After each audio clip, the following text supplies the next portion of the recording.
Next কুৱেশ্যনটো হৈছে লোকসভালৈ ভাৰতৰ ৰাষ্ট্ৰপতিয়ে কিমানজন সদস্য মনোনীত কৰে? 2জন কৰে নে 12জন কৰে নে 14জন কৰে নে 7জন কৰে এইটো সুধিছে। কাৰেক্ট এনচাৰটো হ'ব আনচাৰ এ 2জন সদস্য মনোনীত কৰে এংলো ইণ্ডিয়া কমিটিৰ পৰা। আৰু যদি ৰাজ্যসভালৈ বুলি সোধে ৰাজ্যসভালৈ 12জন সদস্য মনোনীত কৰে ৰাষ্ট্ৰপতিয়ে। আৰু এই 12জন সদস্য বিভিন্ন ধৰণৰ সাংস্কৃতিক জগতৰ হ'ব পাৰে, সাহিত্যিক জগতৰ হ'ব পাৰে, খেলৰ জগতৰ হ'ব পাৰে বা বিজ্ঞান জগতৰ হ'ব পাৰে। বিভিন্ন ধৰণৰ পাৰদৰ্শিতা থকা ব্যক্তিক তেওঁলোকে 12জনক ৰাষ্ট্ৰপতিয়ে মনোনীত কৰে ৰাজ্যসভালৈ।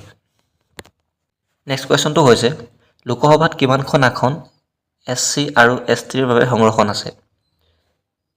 লোকসভাত আটাইতকৈ অধিক আসন আছে UPত আৰু সৰ্বোচ্চ আসনৰ সংখ্যা আছে 552 আৰু এই 552ৰ ভিতৰত বৰ্তমান পূৰণ হয় 543 আসনে বৰ্তমান পূৰণ হয় আৰু অধিকতম হ'ব পাৰে 552।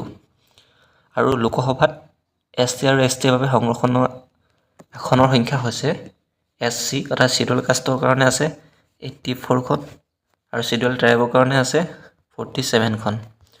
আৰু অসমত যি 14খন লোকসভা আসন আছে এই 14খন লোকসভা আসনৰ ভিতৰত SC ৰ বাবে চিডিউল কাষ্টৰ বাবে এখন আসন আছে, এইখন হৈছে শিলচৰ আৰু ST ৰ বাবে আছে দুখন, এখন আছে কোকৰাঝাৰ আনখন হৈছে ডিফু। নেক্সট কুৱেশ্যনটো হৈছে ভাৰতৰ ৰাষ্ট্ৰপতিয়ে 2খন সদনৰ সভা একেলগে আহ্বান কৰি বক্তৃতা প্ৰদান কৰে প্ৰত্যেক বছৰে কৰে নে লোকসভা সাধাৰণ নিৰ্বাচনৰ পিছত কৰে নে AB দুইটাই এটাও নহয় এইটো সুধিছে। এই কাৰেক্ট এনচাৰটো হ'ব আনচাৰ C AB দুইটাই প্ৰত্যেক বছৰে কৰে আৰু লোকসভা সাধাৰণ নিৰ্বাচনৰ পিছত কৰে। আৰু ৰাষ্ট্ৰপতিয়ে আহ্বান কৰা এই সভাখনৰ অধ্যক্ষ কৰে স্পীকাৰ অফ লোকসভাই, তাত লোকসভাৰ অধ্যক্ষ। নেক্সট কুৱেশ্যনটো হৈছে উচ্চতম ন্যায়ালয়ে এজন ন্যায়াধীশক পদচ্ছেদ কৰিব পাৰে? ভাৰতৰ প্ৰধানমন্ত্ৰীয়ে পাৰে নে ভাৰতৰ মুখ্য ন্যায়াধীশে পাৰে নে লোকসভা অধ্যক্ষই পাৰে নে মহাভিযোগৰ জৰিয়তে ভাৰতৰ ৰাষ্ট্ৰপতিয়ে পাৰে? কাৰেক্ট এনচাৰটো হ'ল আনচাৰ D মহাভিযোগৰ জৰিয়তে ভাৰতৰ ৰাষ্ট্ৰপতিয়ে পাৰে। আৰু প্ৰধানমন্ত্ৰীক শপত কোনে দিয়ে? প্ৰধানমন্ত্ৰীক শপত ৰাষ্ট্ৰপতিয়ে। আৰু ভাৰতৰ মুখ্য ন্যায়াধীশসকলে শপত কোনে দিয়ে? ভাৰতৰ মুখ্য ন্যায়াধীশসকলে শপত দিয়ে ৰাষ্ট্ৰপতিয়ে। লোকসভা অধ্যক্ষ লোকসভা সদস্যসকলে ইলেকশ্যন কৰে। নেক্সট কুৱেশ্যনটো হৈছে ভাৰতৰ ৰাষ্ট্ৰীয় পতাকাত অশোক চক্ৰত আছে ক'লা ৰঙৰ 24ডাল দণ্ড, ক'লা ৰঙৰ 16ডাল দণ্ড, নীলা ৰঙৰ 24ডাল দণ্ড নে নীলা ৰঙৰ 16ডাল দণ্ড সেইটো সুধিছে।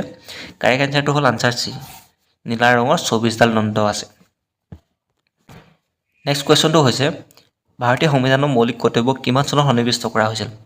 ভাৰতীয় সংবিধানৰ মৌলিক কৰ্তব্য 1950ত সন্নিৱিষ্ট কৰা হৈছিল নে 1952ত কৰা হৈছিল নে 1976ত কৰা হৈছিল নে 1971ত কৰা হৈছিল?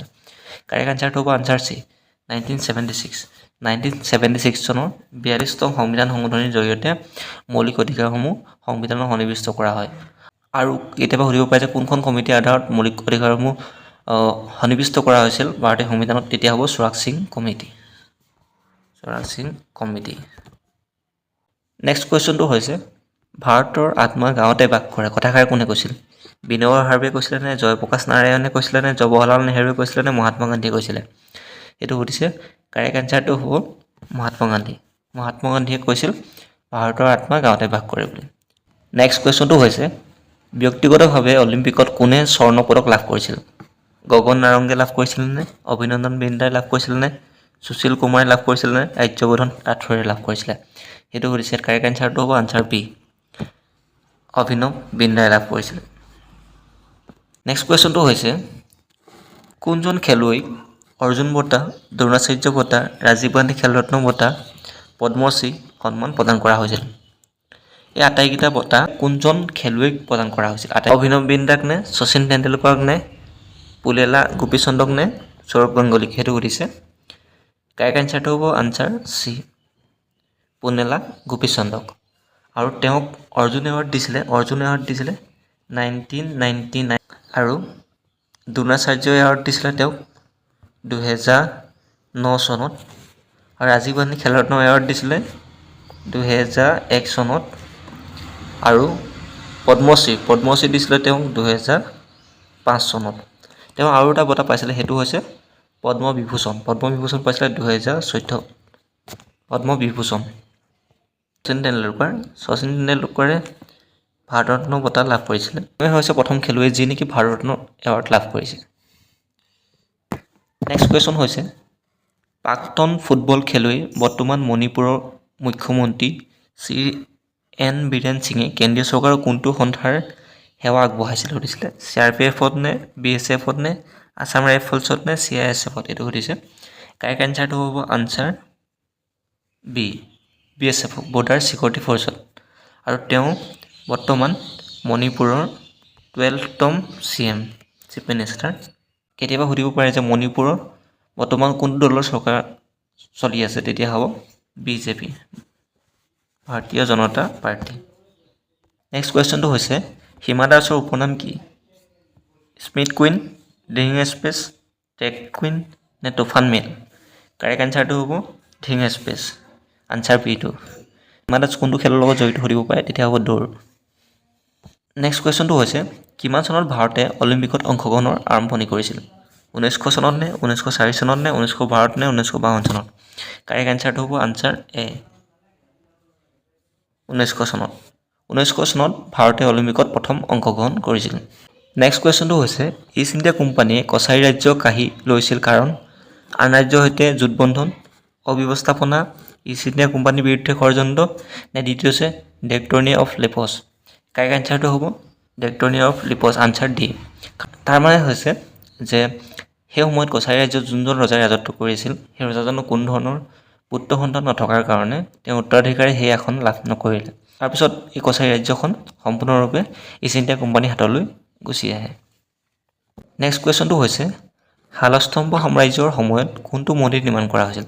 ভুৱনেশ্বৰী মন্দিৰ নে কামাখ্যা মন্দিৰ নে মহামায়া মন্দিৰ নে মহাভৈৰৱ মন্দিৰ? কাৰেক্ট এনচাৰটো হ'ব আনচাৰ বি কামাখ্যা মন্দিৰ। মহাভৈৰৱ মন্দিৰটো ক'ত আছে? মহাভৈৰৱ মন্দিৰটো ক'ত আছে বুলি সুধিব পাৰে। মহাভৈৰৱ মন্দিৰটো বান ৰজাই নিৰ্মাণ কৰিছিল আৰু এইটো তেজপুৰত অৱস্থিত। নেক্সট কুৱেশ্যনটো হৈছে উত্তৰ পূৰ্ব শান্তি উদ্যান বুলি কোনখন ৰাজ্যক জনা যায়? মিজোৰামক জনা যায় নে মেঘালয়ক জনা যায় নে ছিকিমক জনা যায় নে ত্ৰিপুৰাক জনা যায়? কাৰেক্ট এনচাৰটো হ'ব আনচাৰ এ মিজোৰাম। মিজোৰামক উত্তৰ পূৰ্ব শান্তি উদ্যান বুলি কোৱা হয়।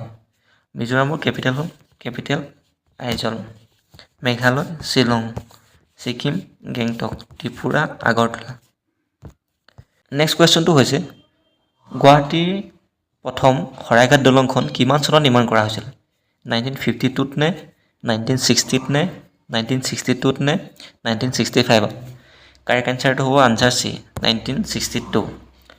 আৰু এই শৰাইঘাট দলংখন উদ্বোধন কৰিছিল প্ৰথমজন প্ৰধানমন্ত্ৰী জৱাহৰলাল নেহৰুৱে 1962 চনত।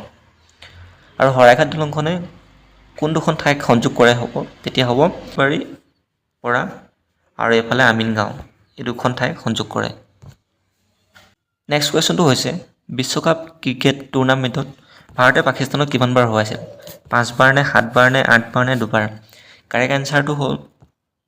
কাৰেক্ট এনচাৰটো বৰ্তমান সময়ত হ'ব 2024 বা 25ত হ'ব 8 বাৰ আৰু সেই সময়ত ইয়াৰ কুৱেশ্যনৰ আনচাৰ আছিলে বিটো।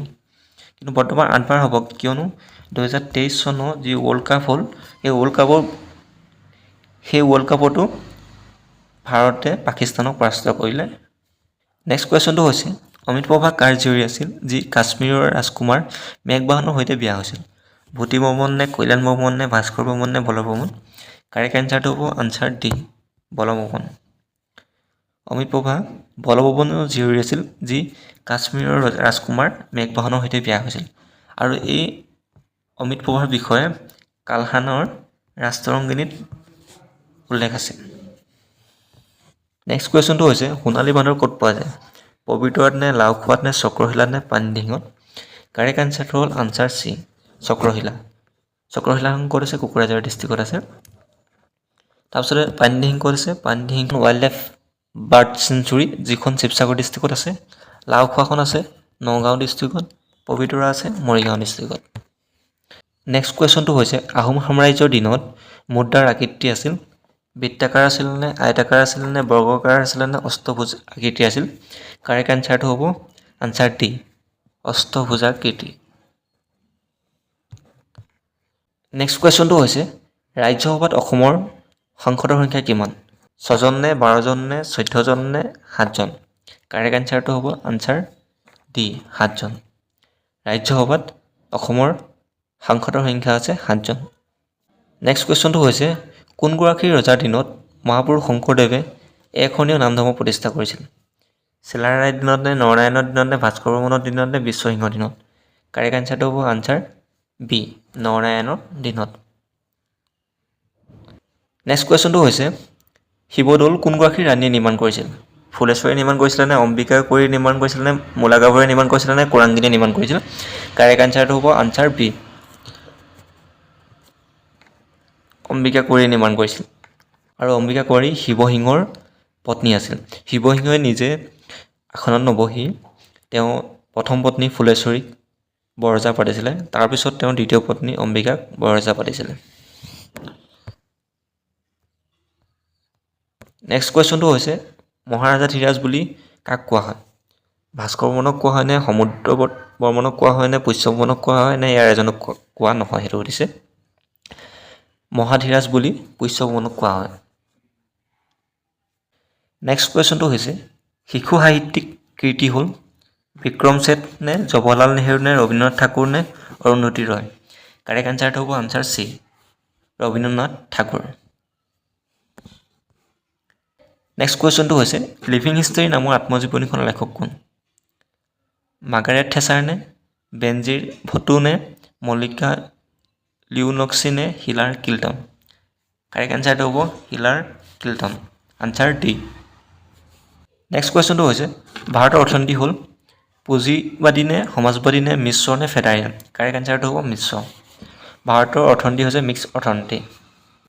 নেক্সট কুৱেশ্যনটো হৈছে নেশ্যনেল ষ্টক এক্সচেঞ্জ অৱস্থিত গুৰুগ্ৰাম নে মুম্বাইত নে কলকাতা নে চেন্নাই? কাৰেক্ট এনচাৰটো হ'ব আনচাৰ বি মুম্বাইত। নেশ্যনেল ষ্টক এক্সচেঞ্জ মুম্বাইত অৱস্থিত। নেক্সট কুৱেশ্যনটো হৈছে অসমীয়া ভাষাৰ প্ৰথম আলোচনীখনৰ নাম কি? চিত্ৰচিন্তা নে ৰূপকাৰ নে অৰুণোদয় নে জোনাকী? কাৰেক্ট এনচাৰটো হ'ব আনচাৰ চি অৰুণোদয়। অৰুণোদয় সম্পাদক কোন আছিলে? অৰুণোদয় সম্পাদক আছিলে নাথান ভন। নেক্সট কুৱেশ্যনটো আছিল মানুহ ৰাজনৈতিক প্ৰাণী কথাষাৰ কোনে কৈছিলে? চক্ৰেটিছে কৈছিলে নে প্লেটোৱে কৈছিলে নে ডাণ্টে কৈছিলে নে এৰিষ্টটলে কৈছিলে? কাৰেক্ট এনচাৰটো হ'ব আনচাৰ ডি এৰিষ্টটলে কৈছিলে। ভাৰতীয় সংবিধানৰ মতে ভাৰতবৰ্ষৰ বিষয়ে অভিহিত কৰে পৰিসংঘ বুলি নে সংঘ বুলি নে ৰাজ্যসংঘ বুলি নে ইয়াৰ এটা নহয়? এইটো সুধিছে। কাৰেক্ট এনচাৰটো হ'ব ৰাজ্যসংঘ বুলি, তাত ইউনিয়ন অফ ষ্টেট বুলি। নেক্সট কুৱেশ্যনটো হৈছে ভাৰতৰ সংবিধানৰ কোনটো মৌলিক অধিকাৰক ডক্টৰ বি আৰ আম্বেদকাৰে হৃদয় আৰু আত্মা বুলি কৈছে? ধৰ্মৰ অধিকাৰক কৈছে নে শিক্ষাৰ অধিকাৰক কৈছে নে সম্পত্তিৰ অধিকাৰক কৈছে নে সাংবিধানিক প্ৰতিকাৰ কৰাৰ অধিকাৰক কৈছে? এইটো সুধিছে। কাৰেক্ট এনচাৰটো হ'ব আনচাৰ ডি সংবিধানৰ প্ৰতিকাৰ কৰাৰ অধিকাৰক ডক্টৰ বি আৰ আম্বেদকাৰে হৃদয় আৰু আত্মা বুলি কৈছে।